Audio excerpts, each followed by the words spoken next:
பீன்ஸை புகழ்கிறார்கள். முருங்கைக்காய் வெளிநாட்டில் வளராது. அதனால் புறக்கோழியை புகழ்கிறார்கள். தேங்காய் வெளிநாட்டில் வளராது. அதனால் பீட்ரூட்டை புகழ்கிறார்கள். அரசாணிக்காய் வெளிநாட்டில் வளராது. அதனால் உருளைக்கிழங்கை புகழ்கிறார்கள். பூசணிக்காய் வெளிநாட்டில் வளராது. அதனால் முள்ளங்கியை புகழ்கிறார்கள். வாழைப்பூ அதிகம் வெளிநாட்டில் வளராது. அதனால் முட்டைக்கோசை புகழ்கிறார்கள். நிலக்கடலை வெளிநாட்டில் வளராது. அதனால் பாதாம் பருப்பை புகழ்கிறார்கள். மிளகு வெளிநாட்டில் வளராது. அதனால் பச்சை மிளகாயை புகழ்கிறார்கள்.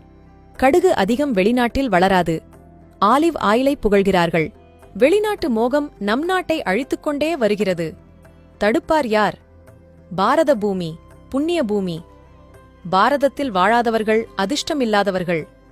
பாரதத்தில் இருந்தும் வாழத் தெரியாதவர்கள் துர்பாக்கியசாலிகள். அரசும் மீடியாவும் பிரபலங்களும் மரம் நிழல் தரும், காற்று தரும், மழை தரும்னு சொல்லுவாங்க. ஆனா கனி தரும்னு மட்டும் சொல்லவே மாட்டாங்க. ஏன்? இப்ப சாலையோரம் வைத்திருக்கும் மரம், அரசு பள்ளி, மருத்துவமனை, அலுவலகங்கள் இங்கெல்லாம் இருக்கும் மரங்களை கவனியுங்கள். அங்கு கனி தரும் மரங்கள் எதுவுமே இருக்காது. ஏன்? எங்கெல்லாம் புளிய மரம் நிறைய உள்ள சாலைகள் உள்ளதோ அந்த சாலைகளையெல்லாம் விரிவுபடுத்துகின்றேன் என்று அரசு அந்த புளிய மரங்களை வெட்டிவிடும். விரிவாக்கத்திற்குப் பின் வெற்று மரங்களையே நடும். அரசும் தொண்டு நிறுவனங்களும் வெற்று மரங்களை மட்டுமே நடும். பொது முடக்கத்தில் பல ஆயிரம் பேர் பல மைல் தொலைவு சாலையில் பசியோடு நடந்து சென்றனர். அப்பொழுதும் கூட அந்த மக்கள் காய்கனி மரங்கள் இருந்தால் பசிக்கு உணவாகுமே என்று சிந்திக்கவில்லை.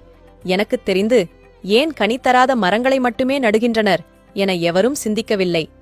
நாமெல்லாம் குரங்கிலிருந்து பிறந்தோம் என்றால் நமது முதன்மையான உணவே பழம்தானே. ஆனால் நாமே சிந்திக்கவில்லையே. மா, பலா, நாவல், அத்தி, கொய்யா என்று எத்தனை மரங்கள் உள்ளன. அவையெல்லாம் ஏன் நடப்படவில்லை? நம் சிந்தனையை எப்படி மழுங்கடித்தனர்? மரம் கனி தரும் என்ற வரியை எல்லா வகையிலும் மறைத்தனர். தொடர்ந்து மரம் நிழல் தரும், காற்று தரும், மழை தரும் என்று மட்டுமே சொன்னார்கள். அதை மட்டுமே மனிதனும் நினைத்து கனியை மறந்தான். கனி நமக்கான ஊட்டச்சத்து நிறைந்த உணவு. ஆனால் இதையெல்லாம் தடுத்து கார்ப்பரேட் ஊட்டச்சத்து உணவு என்று கண்ட குப்பைகளை நம்மிடம் திணிக்கிறது. அதையெல்லாம் ஏதோ ராயல் ஃபேமிலி போல ஸ்டைலா வாங்கித் தின்னு உடம்பு நாசமா போனதுதான் மிச்சம். கார்ப்பரேட்டுக்கோ பெரும் இலாபம். நல்லா புரிஞ்சுக்குங்க, இயற்கையிலிருந்து நாம் இலவசமாக எதையும் பெற்றுவிடக்கூடாது என்று கார்ப்பரேட் தெளிவா செயல்படுறாங்க. மண்ணில் பிறந்த அனைத்து உயிரினங்களுக்கும் இயற்கையாகவே உணவு படைக்கப்பட்டிருக்கிறது. அதை முழுமுற்றாக தடுத்து பணத்தால் மட்டுமே எதையும் வாங்க முடியும் என்ற நிலையை உருவாக்குகிறது கார்ப்பரேட்.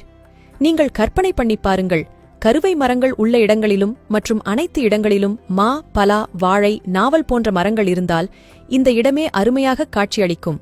தை மாதங்களில் பூத்துக் குலுங்கும். உணவு பஞ்சம் என்ற ஒன்றே இருக்காது. நம் மனநிலையே மகிழ்வாக இருக்கும். உண்மையான இன்பத்தை நாம் உணரலாம். இப்பொழுது உங்களுக்கு தெரிவதெல்லாம் கிரிக்கெட் மைதானங்களும் கருவை மரங்களும் மற்ற வெற்று மரங்களும் உள்ள வறண்ட பூமியைத்தான். ஓர் உயர்ந்த மண்ணை இப்படி நரகமாக்கிவிட்டு ஊடகங்கள் சொல்வன மட்டுமே உலகில் உள்ளதாகவும் நடப்பதாகவும் நம்புவது அறியாமையின் உச்சம். அவை ஒட்டுமொத்த உண்மையையும் மறைத்துள்ளன. ஊடகம் ஓர் ஈவு இரக்கமற்ற மாபெரும் பயங்கரவாதி. கார்ப்பரேட் ஒன்றும் அறிவாளியல்ல. நாம் சிந்திக்கவில்லை. அவ்வளவே. மனிதன் சிந்திக்காதவரை இவையெல்லாம் தொடர்ந்து கொண்டேதான் இருக்கும்.